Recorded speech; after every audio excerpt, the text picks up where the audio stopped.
All right, over to you, Young. Next Lovely. one. Thank you so much. Thank you everyone for your service. Thank you for continuing this meeting during the COVID and up to now. I love the Zoom platform. It's a beautiful addition to we've been going 3 or 4 years now, haven't we, on the Zoom platform. Hi everyone. My name's Young. I'm a very grateful recovered alcoholic today. Grateful to be alive. Grateful to not live in the hell that I used to live in for so many decades. And it's good to be with my fellows. Welcome to any newcomers. I know there's someone that said they're in their first 30 days. Welcome. We have got a solution. You do not have to be in pain. It's beautiful and it's spiritual. And you're so welcome here. I'm a great expert in how not to do this program. For years and years, I was in and out of these 12-step rooms, the rooms of Alcoholics Anonymous. And I thought the program was the meetings. I really believed that. I believed they were the meetings. But thank goodness, finally at the end, I bumped into a man who showed me the way out of hell. He showed me what I was suffering from. Now, I know I'm going to concentrate on those pages, but I've got quite a bit of time, so I'll see where the Spirit leads me. As I was saying, that man told me what I was suffering from. And I was taking someone through the book this morning. And like me, they'd been an alcoholic for years and years, but didn't know the illness of alcoholism. And they were nodding their heads at all those parts where we talk about the powerlessness, the not being able to manage that decision not to pick up that first drink, the knowing what's going to happen, but still not being able to stop themselves, losing the power of choice and the allergy of the body once they put one in. And they were nodding their head. And I remember the first time I was taken through this beautiful book, it just made so much sense. Suddenly, I'm not a bad person. It's not because I don't love my kids. It's because I'd lost the power of choice. I didn't have a choice in the matter. My step 1 tells me whatever I seem to do with my own thinking, with my own power, with my own discipline, with my own plans, I always eventually pick up that first one, no matter how much I try not to. And it used to be so frustrating, and it led me into many institutions, psychiatric units, rehabs, detoxes, hospitals, and time again, where I swear off it. I'm determined, but that's the problem, the I have no power in me to not pick up. But thank God it's not like that today. I always start off my share. I don't just say it for no reason. I am so grateful to be alive today. I have tasted hell. And I remember my sponsor said, Young, I can show you the way out of this hell. But not only that, I can show you how you never have to go back in it. And it was through these beautiful steps I found this power that I'll call God. And all I have to do each day is certain very, very simple things to keep connected to this power so that I'm not in pain. Because where I used to believe truly that alcohol was my problem, I understood after a little while when I started studying this book and then applying it in my life, it wasn't the problem at all. It was the solution. It was the solution to when I was happy, when I was sad, when I was angry. It did all those things for me that I couldn't do for myself, that we hear time and time again, because the message doesn't change. Alcoholism doesn't change. I've got a quote from the Bible. I haven't got it with me. I wish I did, but they're talking about alcoholism from the Bible from 5,000 years ago, I believe. And it could have been written today because the illness doesn't change, and nor does the solution. And thankfully, someone wrote it down in this big book, these steps that lead me to this power that removes the problem. So I don't even have to fight this anymore. It just does not exist for me. That just blows my mind. I can't believe it, because for all those years, I tried so hard not to pick up a drink again and again and again. And I kept on getting hit on the canvas. And then I'd climb up and I couldn't remember how bad it was. And I'd have this mental blank spot that would tell me sometimes it wouldn't tell me anything, but sometimes it would tell me this lie. This will be different this time. You can definitely probably just have the one drink and you're not going to end up in hospital this time. I couldn't see the truth in that moment. In that moment, I can't bring to mind with sufficient force the memory of what happened last time, or the time before, or the time before that. I could keep on going on and on and on. So finally, after 10 years of hell, in the rooms. And not because there weren't lovely people there who were kind to me and were showing me love and were making me coffee and giving me cake and all those lovely things. After 10 years, finally, I was on my knees and I was ready to say, what do I need to do? And I was talking about this yesterday, and I don't know if it's true or if I was so deluded, but I can't remember once in that 10 years anyone sitting me down in a meeting and telling me what I suffered from. And I'm not blaming anyone for anything. You know, this is my troubles are of my making. But they kept on telling me to come back, keep coming back, they told me. But I can't remember anyone, you know, saying, this is what you suffer from.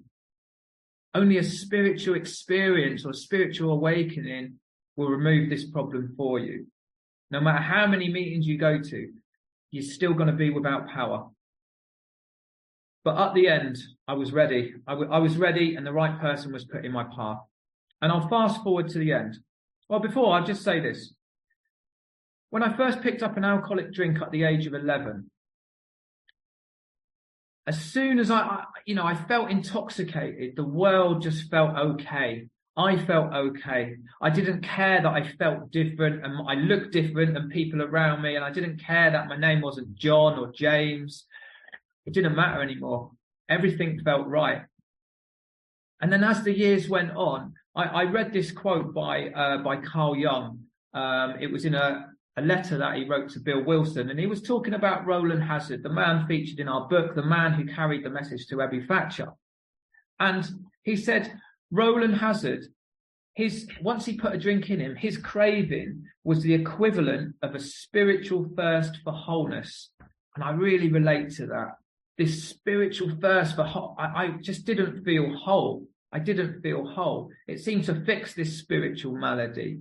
I'm not restless, irritable, discontented. I'm not at ease in the world. And that's as a young kid. So it makes sense in my mind to just continue doing what feels good to me. But then, of course, like we all know, because we've all ended up in the rooms of Alcoholics Anonymous, because I haven't met one person so far who's come into these rooms on the wings of success. You know, I come in on the wings of desperation, where I've tried every other avenue, and this seems the last place I can go. And that's when my mind opens to God or to the spiritual world or whatever you want to call it, when I've got nowhere else to go, when I've tried therapists, rehab, hospitals, all those things, and I always end up in the same place. And for me, that's totally in the gutter. So the end of my drinking, I come out of yet another treatment centre, and I was sober for 8 months on my own power, on my own self-will. And this is the thing, you know, like it says in Bill's story, that the mind and body are marvellous mechanisms. He says, because mine endured this agony for 2 more years, I believe he says. Mine endured it for those 10 years. And each time I have a short period of sobriety, I sort of seem to bounce back. At least I think I do. I can put on some weight. I can get some new trainers. And I really believe I'm okay. And I really believe in my heart, I'm never, ever going to drink again. But my step one tells me I'm always going to drink again on my own power. When a man said that to me, I hated him for saying that. I hated him. What? Of course I can do something about this. He said, look at your history. What does your history tell you? Why do you think it's ever going to be any different? You've been trying the hardest you can try. Why? It's like the Terminator, this illness, isn't it? It just keeps on chasing me, unrecovered, keeps on chasing me. It really does. So the end for me, 8 months. I had 8 months, and I think I'm well. When I look back on that period, I'm anything but well. I'm very angry a lot. I'm very irritable at the slightest thing. You can look at me in the wrong way, and I will be aggressive towards you, because I used to be like that without alcohol in my system. I'm acting out in other ways. I'm putting other things into my body to get me intoxicated. I'm gambling a lot. I'm using women. I'm being like, a really unkind individual that when I look back, and I'll read this bit in a minute where it says we were reborn. I have been totally reborn. And so that new guy who's come in, this is what's on offer. This absolute rebirth, because I needed that, because I was broken. My soul was absolutely broken when I came in. So at the end, I'm walking down the street, and suddenly, out of nowhere, a thought comes into my head. You've been sober for 8 months. You can definitely have one drink now today. And I pick up one and I'm gone. I'm a daily drinker. And that last year and a half, my world shrunk to me. No friends. I didn't see anyone for that year and a half apart from people in the liquor store and a few other people that I had to do what I was doing for money. And I've got no possessions. I've been stripped because alcohol strips me of my soul and strips me of my possessions. You know, it does. I wasn't always an unsuccessful alcoholic, if that's not a contradiction in itself. What I mean by that is I think I'm doing okay because I've got material things. And once upon a time I had all those things, and I'm in this delusion that I'm not an alcoholic, because an alcoholic is, in my eyes, someone who's on the street.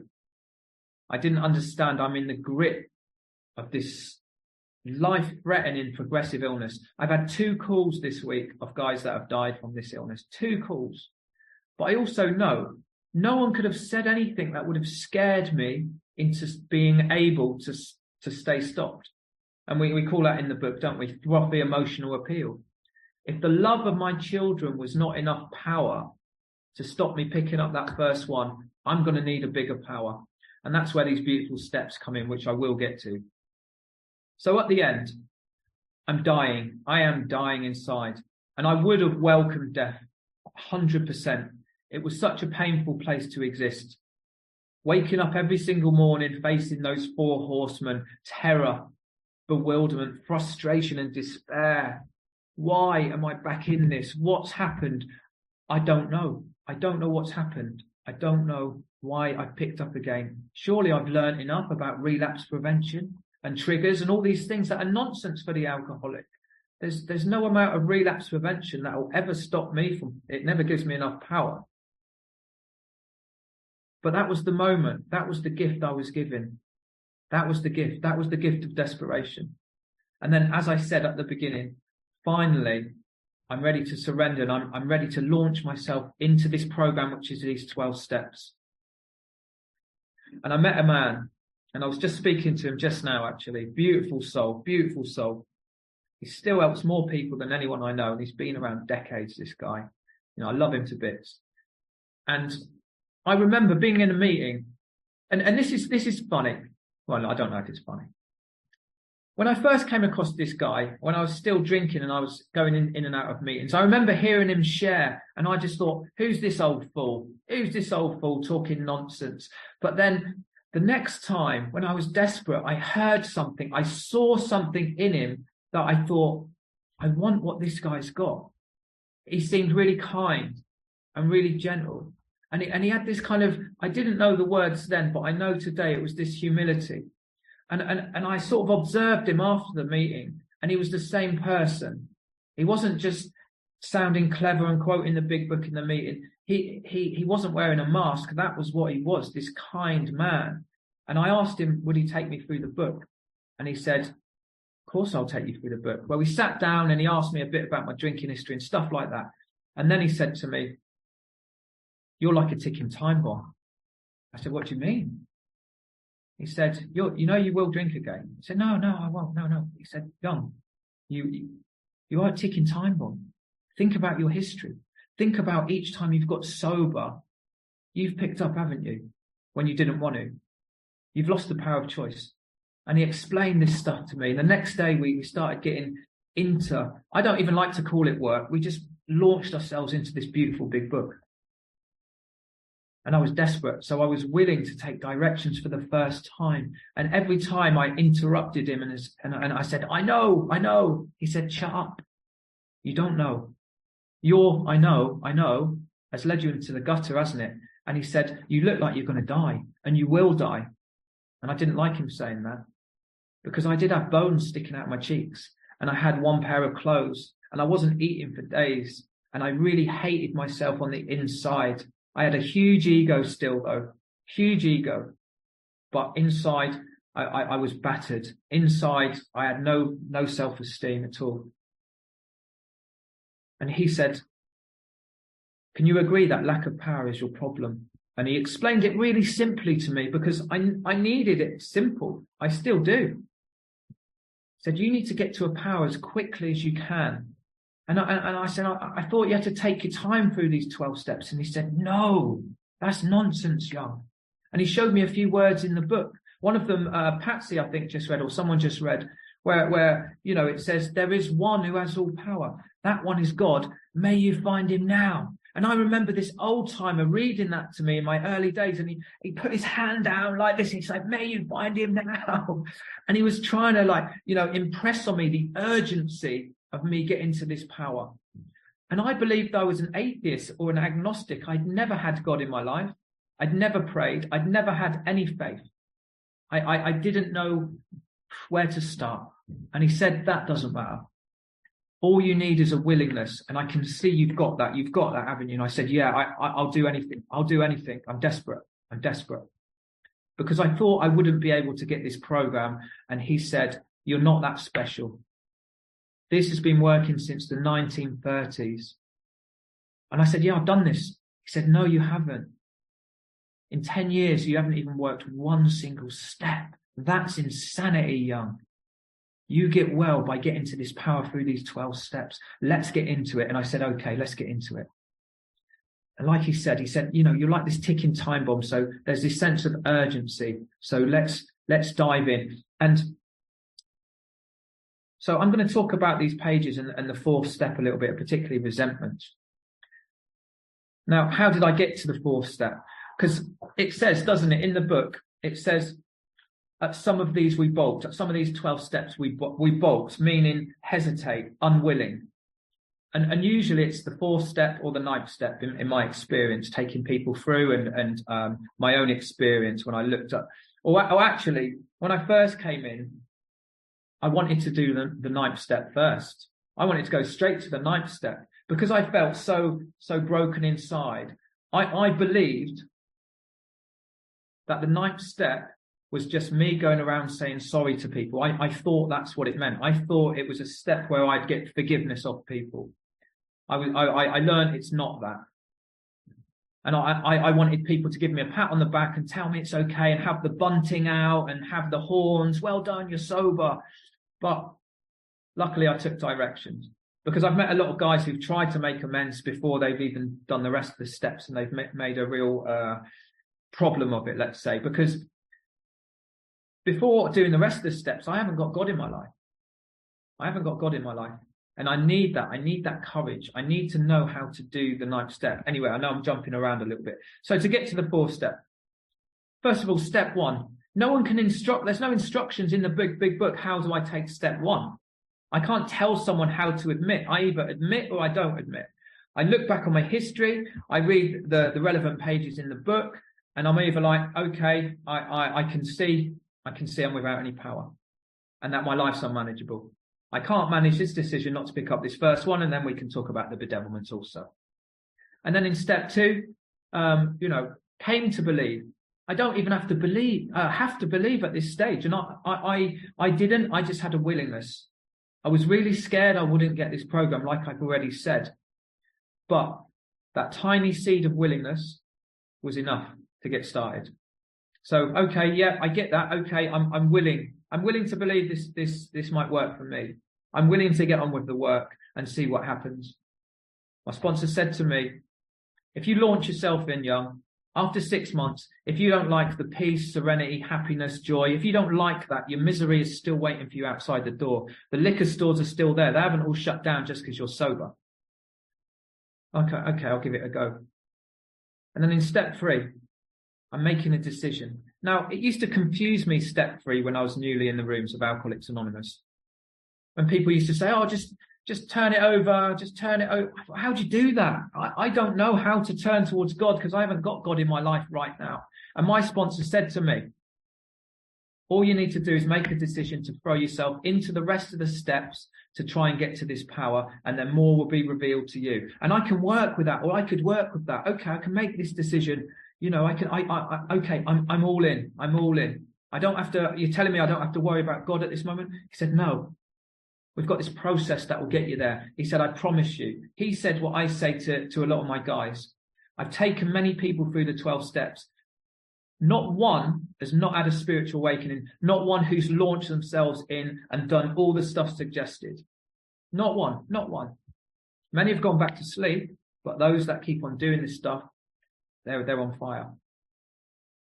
And so that leads me to step 4. So I haven't done that much really, but now I'm going to get into it. Now I'm going to start writing some stuff down. Now I'm going to start seeing a different truth. Now, hopefully, I'm going to start letting a little bit of sunlight in. And we really start getting into it after 4, don't we? We write our 4, we share a 5, 6 and 7. We've got our list already. We really start getting into this stuff. I started feeling a lot of freedom after 4 and 5. I know this is not everyone's experience, but it's mine. I've never thought about a drink since my first step 5 and 4 and 5, and I've done a few now. So this is where we are. We've got to step 3. We've got to step 3, which is, I've discovered also that selfishness and self-centeredness is at the root of my problems, at the root. If we think of a tree root, everything grows from that. And what does it say in the book grows from that? 100 forms of fear, self-pity, self-delusion. I didn't like that when someone pointed that out to me, and I was in so much delusion. I said, I'm not selfish. I'm really kind. And he said, you're not selfish. Have you got people in your life that love you? I said, yeah. He said, I know you've got children, haven't you? Yeah. Well, you've been very selfish, haven't you? And he made me think. And as I started writing some stuff down in step 4, I could see very clearly selfishness was my problem, was the root of all my problems. And also the same with fear. When he said, you're full of fear, I said, I'm not scared of nothing. Actually, I was full of fear, and it was what, drives me in many areas of my life. So I've made this decision. And also what I like on page 62, I love all of it, but it says, this is the how and why of it. The how, I've got to quit playing God. The why, because it doesn't work. I love the simplicity of that. The simplicity of that's it for me. I've got to quit playing God. But first of all, I need to see where I am playing God. And I need to see that it doesn't work. I needed to be convinced that my life run on my self-will can hardly be a success. Because when I truly see that, then I'm ready to let go. Then I'm ready to just let myself flow down the river. Then I can see that I'm responsible for the effort in my life, but not the outcome. Because in England, I don't know where you guys are, but lots of people say hand it over. They say hand it over. And someone corrected me in a meeting in the UK, and they said, Young, it's not hand it over, it's turn. We turn towards God. And I said, what's the difference? Because it's only words. And they said, well, if you're sort of saying hand it, you're almost saying, there you go, God, sort me out. Sort me out, God. They said, no, you've still got to put action in your life. You're not going to be a passive observer to life. You're going to turn away from the things in you which cause you problems towards this power. When I think about the decision in step 3, I think about the word incision, to cut away, to cut away. I'm trying to cut away the things within myself, my self-will, my selfishness, etc., and turn towards something bigger. If we think of any spiritual practice, they're all trying to do the same thing in a similar way. They're all trying to cut away the self, to get enlightenment, the parts of the self that cause problems. And they might go up in the Himalaya mountains and spend thousands of dollars to get this, but we get it through these beautiful 12 steps. How amazing is that? How amazing is that? And also, and I'm going to get onto the page now, I love the bit where it says, so our troubles, we think, are basically of our own making. Wow, that blew my mind when it was explained to me, because I'd always blamed you, my childhood, everything for my problems. It was everyone else's fault. I had the blame thrower, everyone else's fault but mine. But when I'm doing that, I live in the problem. When I'm doing that, I am the victim. And what it means is, so my troubles, our troubles, we think are of our own making. It's a very freeing statement. It means that the world doesn't have to change for me to be okay. Anita doesn't have to change for me to be okay. Gina doesn't have to change for me to be okay. Ash doesn't have to change for me to be okay. I need to do the changing. And that's what this whole program is about. It's about change and transformation and getting new eyes and new glasses and being able or prepared to look at life from an entirely different angle. Because my experience of life depends on what angle I'm looking at it from. You know, if we think about that old thing, I can look at this and go, oh no, I've only got half a bottle of water left. Or I can think, I've still got half a bottle of water left. It depends what eyes I'm looking at it. And this is what this program's about. Full transformation, continual transformation.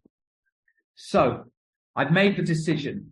I've got to this page, finally, page 63. We're going to read the step 3 promises, beautiful promises. When we sincerely took such a position, what position is that? The position of God being my director. Or at this point, when I'm a newcomer, and I'm only talking from my experience, the position that I'm going to let myself be directed by this program. But now today, God is my director. God is my director. All sorts of remarkable things followed. We had a new employer, being all powerful, because remember, I'm without power and I need this power. He provided what we needed if we kept close to him. There we go. There's a promise, but it's saying it's going to provide everything. And a sponsee questioned this yesterday to me. He said, you think so? What, he really going to give you? I said, yeah, because I know today, I experience it today. Yeah. If you keep close to God, you'll get everything you need. I remember my sponsor saying to me, Young, as long as you've got £5 in your back pocket, you'll always be okay. And at that time, I only had £5 in my back pocket, and I've always been okay. If we kept close to him and performed his work well. I see that today as you guys. If I am helping you guys, I'm always provided with everything I need. Always, always, always, always. This bit is great. Established on such footing, we become less and less interested in ourselves, our little plans and designs. The less interested I become in myself, the more peace I seem to have, the more freedom, the more joy I seem to have, the less interested in myself. Because remember, at the core of my problem is selfishness, self-centeredness. I think about myself a lot. So now I turn my attention towards you or towards God. We became interested, more and more, we became interested in seeing what we could contribute to life. This has also been my experience as I launched myself into this stuff because I had to, and then I wanted to, and now something's happened to me, and I love to do this. I am interested in seeing what I can contribute to life. All those years, I didn't contribute anything to life. I was a taker, and it never brought me any returns. It actually brought me to the gates of hell. As we felt new power flow in, as we enjoyed peace of mind, step 3 promises, as we discovered we could face life successfully, as we become conscious of his presence, I start to feel the power within me. I start to know it. We began to lose our fear of today, tomorrow, or the hereafter. We were reborn. It blows my mind. It blows my mind. Every time I read that, I feel it because I know it today. Any newcomers, this is what's on offer. You don't have to be in pain. And there was a reading before this, wasn't there, where it talked about, being in the moment, I believe. It's when I'm in the moment, when I'm truly present, I can feel God. When I'm truly present, I'm not thinking about yesterday. I'm not worrying about tomorrow, because this moment right now is absolutely perfect, and there's nothing I need to be or become. How beautiful is that? All I need to do is just practice this stuff. Practice, continue, and then I get a little bit better at it. We were now at step 3. Oh, love this prayer. Many of us said to our Maker, as we understood him, or maybe as we don't understand him, God, I offer myself to thee, to build with me and do with me as thou wilt. I need rebuilding. That's what I'm asking. I'm asking for you to rebuild me, because how I've been living so far has led me here. And I need rebuilding. And basically I'm saying, do with me as you want. It's none of my business. Whatever you want to do with me. Just, okay, whatever you want to do with me. Relieve me of the bondage of self, that I may better do thy will. I'm saying, or I look at this like bondage meaning slave. I'm a slave to my thinking. Please relieve me of that so I can better do your will. I can be a better person. Please relieve me of this bondage, this slave of my thinking. And to me, that means I'm worrying about what I sound like, what I look like, if he likes me, if she likes me. Relieve me of that. That's how I read it anyway. That's how I read it. That I may better do thy will. Take away my difficulties. Please take away my difficulties, God, that victory over them may bear witness to those I would help of thy power, thy love, and thy way of life. May I do thy will always. And I just read that as, I look at this like I'm doing a deal with God. If you do this for me, God, I'm going to help other alcoholics. That I just see it as simple as that. If you do this for me, God, I'm going to try and be the best version of me I can each day. I'm going to try and align my will with your will. Where are we? We thought well before taking this step, making sure we were ready, that we could at last abandon ourselves utterly. Abandon. The more I abandon myself, the more freedom I have. And the last time I went through this step, my sponsor, a beautiful man in Toronto, or my step guide rather, he said, right, I'm going to give you 48 hours to decide, to see if you want to make this decision. And I said, what do you mean? What do you mean? He said, this is a very important decision. Are you in? Are you willing to let God take you wherever God wants to take you? If he wants you to be on the street, are you willing for that?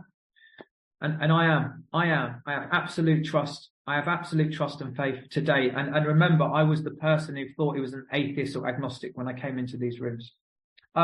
We found it very desirable to take this spiritual step with an understanding person, such as our wife, best friend, or spiritual advisor. But it's better to meet God alone than with one who might misunderstand. The wording was, of course, quite optional, so long as we express the idea, voicing it without reservation. So we can write our own step-free prayer, as long as it's got a similar vibe to it, if we find that that's useful. This was only a beginning, though we've honestly and humbly made an effect, sometimes a very great one, was felt at once. Now, I'll just give you in my experience, I didn't feel something great at once when I first went through step 3. But for me, it was step 4 and 5, but everyone's different. Everyone has their own experience. And here, on these next lines, we've got some directions here. Next, we launched. I always think of a space shuttle launching. We launched into a course of vigorous action. So it's not saying, right, I take step 3 and then have a little break, chill out for a couple of weeks. It's saying launch straight away, immediately. So when I'm taking someone through this book, we'll do this. We'll get on our knees. We'll do the step 3 prayer, and then we'll get into the rest of it. And then I'll give him, the inventory process, and I'll say, come back in a week. Let's get rocketed. Let's get into this. So we're going to launch into this.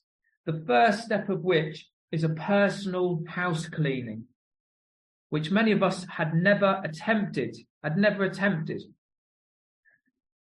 So I'd never attempted to look at myself in this way before. Well, actually, had I? Maybe in some other rehabs when I got to write a life story or things like that. But like those processes, and like if I was to approach any individual on the street who isn't in the fellowship and said, have you got 5 people or whatever that you're resentful against? I'm sure most people could say, yeah, my mum, my dad, this, but that's usually as far as I ever get. So I stay sore, because when I'm in that resentment, I'm right and you're wrong, and I can't see anything else. I don't get into it on any deeper level than that. I just know that I'm right and they're wrong, and I'm resentful of you, and that's it. There's no ifs or buts. I don't delve into it like we do in the 4th step. I don't think I'm resentful against this. How does this, what does this, bring up in me? What's affected in me? What's my mistakes? I don't look at any of those things. I'm right and you're wrong, and that's it. And so it was with my resentments when I wrote them down. And I'll give you a couple of examples as we go along. Though our decision, our step-free decision, was vital and crucial, and it says in the 12 and 12, something like, the whole effectiveness of my program depends on how, I can't remember the words, but thoroughly, I'm turning towards God. It could have little permanent, I love that word permanent effect, unless at once, so there's a bit of urgency again, followed by a strenuous effort to face and be rid of the things in ourselves which had been blocking us, blocking me from God, blocking me from power, blocking me from the solution. Our liquor was but a symptom. That was a bit mind-blowing. My liquor was just a symptom. So I had to get down to causes and conditions. I have to get down to the nitty-gritty. I have to see what is it within me that disturbs me so much, and alcohol gives me that sense of ease and comfort when I'm disturbed. Therefore, we started upon a personal inventory. This was step 4. A business which takes no regular inventory usually goes broke. Taking a commercial inventory is a fact-finding and fact-facing process. I always like to say to guys, because I often hear in the rooms people, put a lot of nonsense around step 4, and they say things like it's a relapse step, or it's, and I'm like, no, this is a step of freedom. This is a wonderful step. This isn't something to be feared. This is something to there'll be some light at the end of this. So all I'm doing is fact-finding and fact-facing. I'm not reliving those moments. I'm just kind of, okay, this, and this. It's an effort to discover the truth. Not my truth, but the truth about the stock in trade. So the stock in trade means the ideas that I have, the thoughts in my mind. And I'll give you an example. One of my resentments was against my father. And I said, because he didn't love me. So when my sponsor started talking to me, he said, why do you believe that? So I said, because he was always away working, and when he came back, he didn't play with me, didn't show me much attention. So that's the thoughts, that's my stock in trade. That's the ideas I have in my mind that my father didn't love me. When we delve into it, the actual truth was, my sponsor said, did you always have clothes on your back? Did you always have food on the table? Did you always have somewhere warm to sleep? Yeah. But your father was doing that for you then, wasn't he? Have you ever considered that he was very tired because he worked so hard? Have you ever considered that he was sad as well for leaving his family for all those months and stuff? And so I'd been I had dishonest eyes about it. I was still looking at it like a child, and I still felt like a child, and because a resentment is to re-feel. It's like a football replay. When they replay a goal and they do it from one angle and they do it from another angle and they do it. And over the years, I've been replaying and I've been re-feeling these events that had happened in my life. Okay, so I need to find out the truth so I can be free. The truth will set me free, and indeed it did. One object is to disclose damaged or unsaleable goods, to get rid of them promptly without regret. If the owner of the business is to be successful, he cannot fool himself about values. We did exactly the same thing with our lives. We took stock honestly. I've come across many people that picked up, and they often say, I didn't get honest in my step 5. I kept a lot of things back. So I was always told, you need to be brutally honest. You need to just put stuff down. So I did. First, we searched out the flaws in our makeup which caused our failure, being convinced that remember, I need to be convinced that my life run on self-will can hardly be a success, manifested in various ways, was what had defeated us. We considered its common manifestations. Resentment, here we go. Resentment, number one offender. Why is that? Because it separates me from God. It separates me from you. Resentment separates me. It destroys more alcoholics than anything else. And I need connection. I need to be connected to this power. I need to be connected to you guys. I can't if I'm holding resentments. I can't. From it stem all forms of spiritual disease. For we've not only been mentally and physically ill, we've been spiritually sick. Manifestation of me being spiritually sick, I might wake up in the morning and go, oh, I've got to go through another day. I can't control my emotional nature. Prone to misery and depression, etc. Spiritually sick. When the spiritual malady, when my spiritual sickness is overcome, we straighten out mentally and physically. The mental obsession, no longer. I no longer put one in so I don't trigger off the allergy. In dealing with resentments, we set them on paper. This is a very simple process, step 4, for anyone new and who hasn't done it. Very, very simple process. It's not a complicated process. So I write down, a list of people I'm resentful against.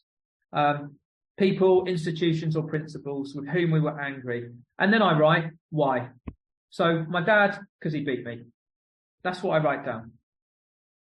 In most cases, it was found. And then these things here where it says self-esteem, which means how I feel about myself, my pocketbook, my finances, ambitions, what I want from a situation, personal relationships, including sex, were hurt or threatened. So if any of those are hurt or threatened, I write them down, or sometimes there's a tick box thing. People do it in different ways. I've done it in different ways. But I see that me having these resentments affects me in one way or another. So we were sore, we were burned up. On our grudge list, we set opposite each name our injuries. Was it our self-esteem, our security, our ambitions, our personal or sex relations which had been interfered with? My security, what I think I need to be emotionally okay. So I'll be ticking that in most of my resentments. So the first one, I'm just going to read one. I'm resentful of Mr. Brown. Let's go to the cause. Told my wife and my mistress, right? I'm going to play the guy who's resentful. Mr. Brown, he was my best friend. I took his kids to school. I've just been there for him when he needed me. And he's had the audacity to tell my wife and my mistress. So this is where I'm at. I can't see that I'm the problem. I can only see Mr. Brown is wrong and I'm right. And I stay sore. And I stay with a frown on my face, and I stay really angry, and I'm certainly not being able to open any sunlight into my soul, and drinking seems an option when I'm angry. And it affects my sex relations, because now my wife is angry with me, of course. My self-esteem, I'm in fear. It affects it affects all these things. But when we go on to the last column, my mistakes. What's my mistakes in this? To help me see that it's not Mr. Brown who's at fault, it's me. Was I selfish? Of course. I'm selfish if I've had an affair. I'm dishonest. I'm selfish, dishonest, self-seeking. I'm the problem. If I wasn't those things, I wouldn't have the resentment. If I'm not being those things today, I can't have a resentment. I can't. If I'm being kind, considerate, loving, patient, tolerant, unfortunately, I flow in and out of these things. But I've got a program today. Thank God. Thank God. So we went back through our lives. Nothing counted but thoroughness and honesty. When we were finished, we considered it carefully. So I wrote this list. The first thing apparent was that this world and its people were often quite wrong. To conclude that others were wrong was as far as most of us ever got. Like I said earlier on, that's usually as far as I get. I know who I'm annoyed with, and I know what they've done, and I'm shining the torch only at them. But in this process, we go from shining a torch at that person to shining the torch at ourselves, to shining the torch at different angles. And this is the good thing about doing it with a sponsor or a guide. They're not emotionally connected to me. So whereas if an old friend of mine, I phoned him up and I said, do you know, my missus, she did this and blah, blah, blah. Because they like me, they'll probably feed into my BS. They'll put petrol or gasoline on my fire of resentment. Whereas a sponsor, he's not emotionally connected to me, and he'll say, you're the problem. Have you considered this, and this? And it helps me to see things. And step 4 and 5 for me was just mind-blowing. Mind-blowing. At the end of it, I thought, how have I been living so long in this world? Such an arsehole, excuse my language.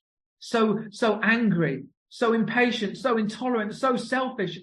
It was just like someone had lit something in me, and I was like, oh my God, No wonder I've been, that's why I'm drinking. No wonder when I'm sober, I find life really spiky. And I could see if I wasn't able to continue this change, I could see clearly I was doomed. I was doomed. So it was so enlightening. This step is so enlightening. The usual outcome that people continue to wrong us and we stay sore. Sometimes it was remorse, and then we were sore at ourselves. Self-pity. But the more we fought and tried to have our own way, the worse matters got. As in war, the victor only seemed to win. Our moments of triumph were short-lived. I always picture an argument when I read that. Imagine when you have an argument with someone and you think you've won the argument, but when you leave the room, are you at peace? Are you serene? Or are you still going around in your head that argument? The victor only seems to win. Doesn't really win. It's plain that a life which includes deep resentment leads only to futility and unhappiness. To the precise extent that we permit these, do we squander the hours that might have been worthwhile? What's just come to mind. One of the things on my first resentment inventory, I don't know about you guys, but in the UK we have sports days when we're young kids at our school, and I was about 6 years old, and we have this thing called the egg and spoon race, where we have to put an egg on a spoon and we have to run along in our little shorts, and I'm thinking, right, I'm going to win this, I'm going to beat everyone, and I'm running along and I trip over, and everyone laughed at me, and the guy who won, I remember his name. I still remember his name 30 years later. I was resentful against this kid for like 30 years. It seems ridiculous today, but it was real for me. And I refelt that moment over and over again. But it's so revealing, these things, so revealing. Just makes me laugh every time. It was real for me. It was real for me. But I wasted a lot of time going over these things over and over in my mind, particularly in these moments when the alcohol's run out or when I've relapsed again and I'm just, I resent everyone. Very angry person I become. Okay, this business of, sorry, I've missed a bit out there. But with the alcoholic, here we go here, whose hope is the maintenance, but not only the maintenance, but the growth of the spiritual experience. This is what this program's about for me. This business of resentment, infinitely grave.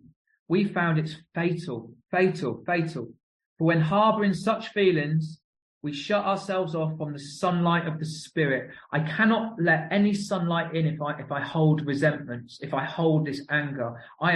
Think about that phrase, red mist, when someone's really angry. It's like I've got a block around me. All I can see is my righteousness and your wrongness, and I can't see or hear any sense, and I've blocked everything out. We shut ourselves off from the sunlight of the spirit.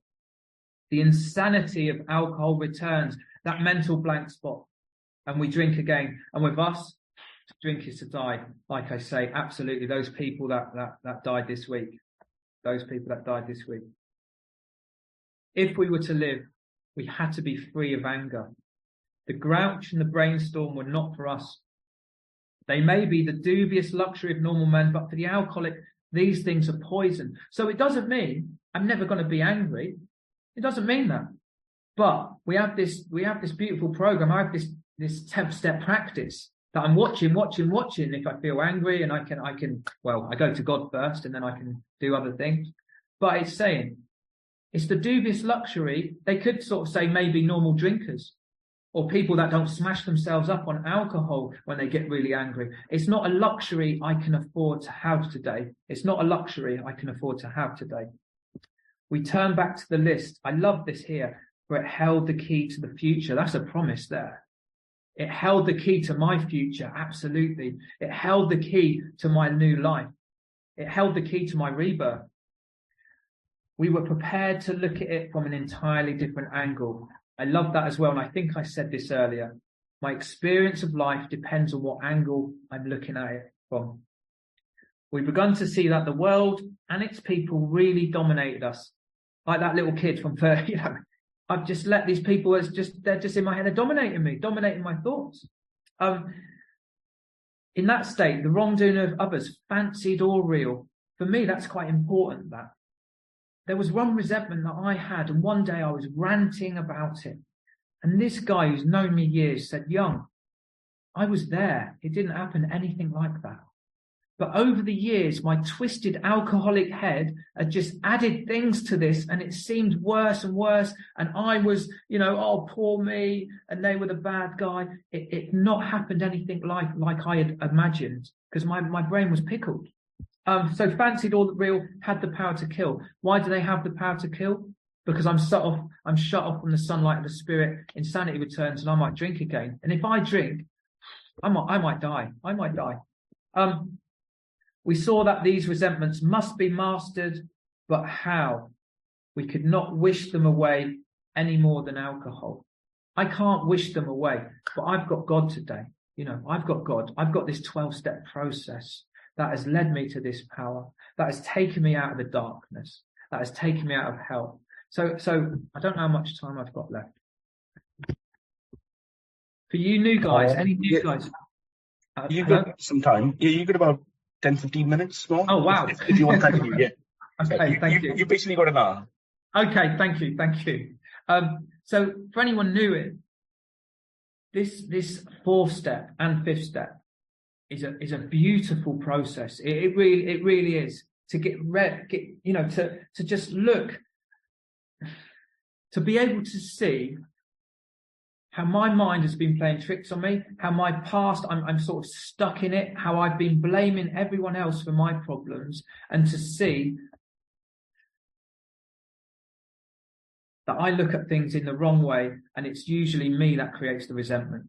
It's my selfishness, it's my dishonesty, it's my fear. And at the end of that step, at the end of 4 and then 5, I can see that I'm just one walking defect of character. And I also said this, when we talked about defects of character, I said, in all honesty, it's not honesty, in my honesty, I haven't got any defects of character. I believed that. I believed it.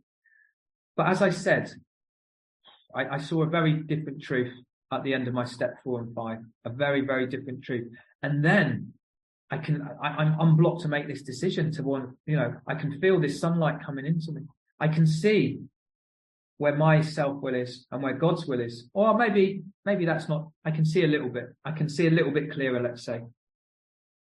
I can see that whenever I'm being selfish, dishonest, self-seeking, all those things, that's usually me and my self-will. When I'm being kind, patient, tolerant, I can see the turning. I can see the turning. I'm just gonna read the tiny bit from this next page. I know I probably shouldn't, but I'm a defiant alcoholic. So it says, I couldn't wish them away any more than alcohol. This was our course.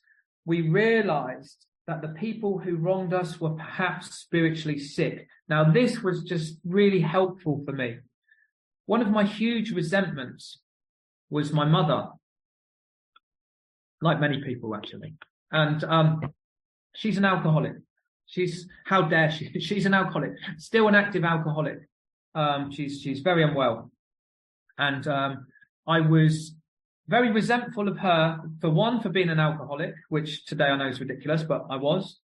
For two, she chucked me out of home when I was 16. She chose a man over me. I came back from school and all my stuff was packed, and she said, get out, because I was not being kind to this guy, to put it lightly.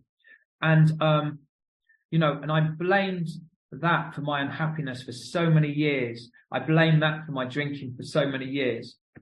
And when I went through this process, and what's made me talk about this now is, we realized that the people who wronged us were perhaps spiritually sick.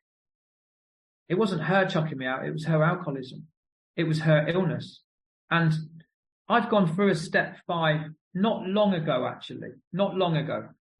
And because my guide said, I don't really have resentment. He said, Young, today it's the little pebbles in your shoe that you have to watch out for. And when I delved into it, I had 4 resentments this time. And I still had one against my mother.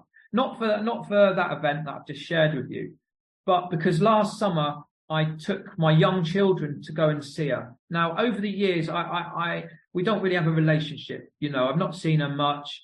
And I thought, right, okay, how can I live a spiritual program and not visit my mother? You know, how can I do that? So I took my young children to meet her for the first time. One of them's 13 and one's 11. So that gives you an indication of the time frame. And when I got there, she was really drunk. And I felt angry. I felt resentful.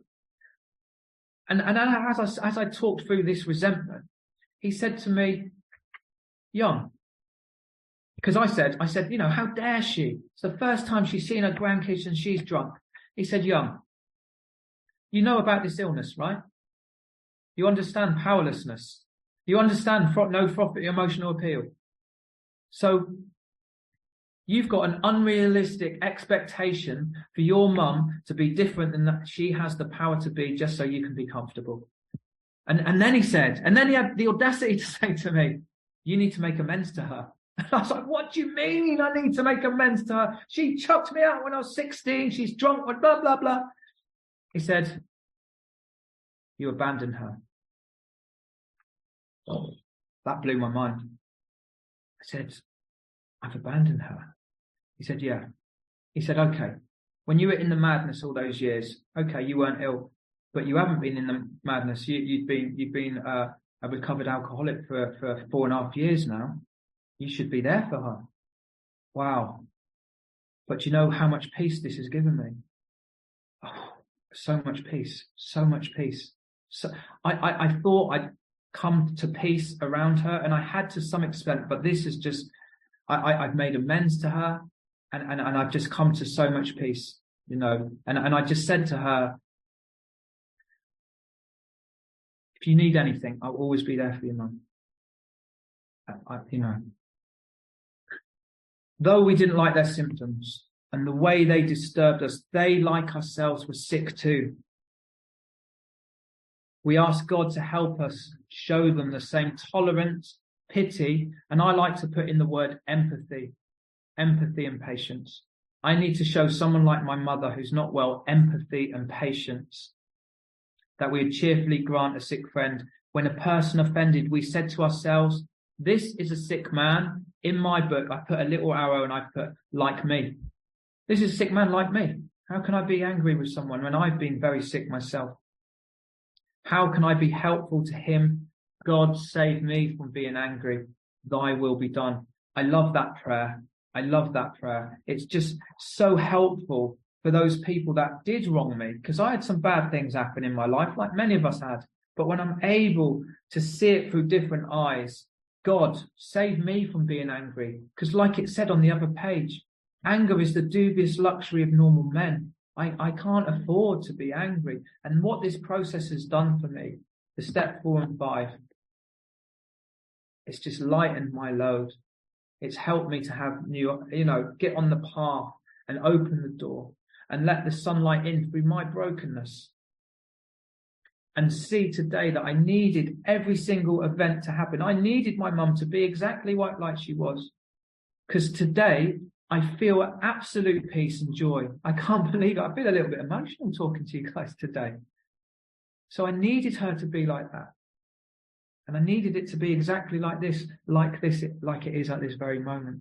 I think that's all I've got. Just to any new guys, if you launch yourself into this program with enthusiasm, you'll discover something very, very wonderful. You'll discover a life that you've never known before. Because I'd only known drinking, and I only known a life of being resentful and blaming other people. And I have a life of peace and usefulness today, and I can't ask for anything more. There's nothing I need to be or become today. I really hope someone got something off my share. I'll put my number in the chat. I'm always happy to talk about this program. Thank you so much. Thank you.